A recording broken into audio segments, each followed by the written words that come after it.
Pencurian kendaraan bermotor yang beraksi di 8 lokasi di Kota Palu ditangkap unit Jatantras Polresta Palu.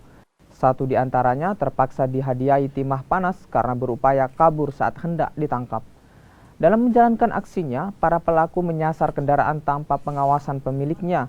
Kedua tersangka mengaku nekat mencuri karena ingin membeli narkoba.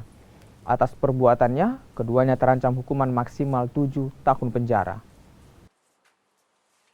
Namun pada saat pengecekan di TKP, terduga melarikan diri dan oleh aparat kepolisian dilakukan tindakan tegas. Saat itu berupa ditembak kaki sebelah kanan, karena yang bersangkutan melarikan diri.